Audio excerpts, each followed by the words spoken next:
অন্যান্য সব মাছের থেকে তেলাপিয়া মাছ ভাজাটাই একটু বেশি মজা হয়। আর আমার বাসায় ছোটরা তেলাপিয়া মাছটা খুবই পছন্দ করে। তেলাপিয়া মাছটা খেতেও ভালো হয়, আবার তেমন কাটাও থাকে না, তাই সবাই এই মাছটা খুবই পছন্দ করে। আর আমি একটা জায়গায় শুনেছি যে তেলাপিয়া মাছ নাকি জান্নাতি মাছ। আমি সঠিক জানি না এটা, তবে আমি শুনেছি। তো এই তো সব মশলা দিয়ে মাছটা সুন্দর করে মাখিয়ে নিব। মশলা বলতে এই তো লবণ, হলুদ, মরিচ গুঁড়া, জিরা গুঁড়া, একটু আদা রসুন বাটা দিয়ে তারপর একটা কড়াইয়ে তেল দিয়ে মাছটা খুব সুন্দর করে ভেজে নিব।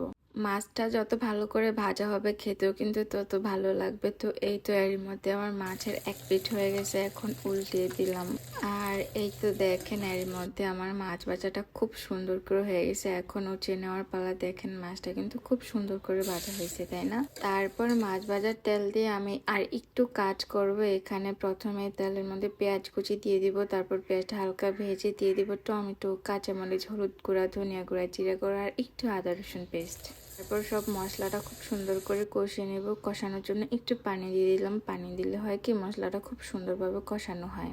তারপর একটু লবণ দিয়ে দিয়ে দিব সেই ভাজা মাছগুলা। ভাজা মাছগুলা দেওয়ার পর মশলার সাথে কিন্তু খুব সুন্দর করে মাখাতে হবে। এই মশলাটার সাথে মাছটা যত ভালো করে মাখানো হবে মাছটা কিন্তু খেতেও তত ভালো হবে। তো এই তো মাছের সাথে মশলাটা খুব সুন্দর করে মাখানো হয়ে গেছে। এখন একটু ধনিয়া পাতা দিয়ে হালকা নেড়ে চেড়ে উঠিয়ে নিব আর কি। আর দেখেন মাছটা কিন্তু দেখতেও খুব সুন্দর লাগছে। মাশাআল্লাহ, এরকম ভাবে মাছ ভাজা করলে মানে তেলাপিয়া মাছটা ভাজা করলে খেতে খুবই মজা হয়। আমি কয়েকদিন আগে শেরপুঁটি মাছ এরম করে ভাজি করছিলাম, কিন্তু তেমন মজা লাগে না। কিন্তু তেলাপিয়া মাছটা যখনই আমি এরম করে ভাজি করি তখন খেতে খুবই মজা লাগে।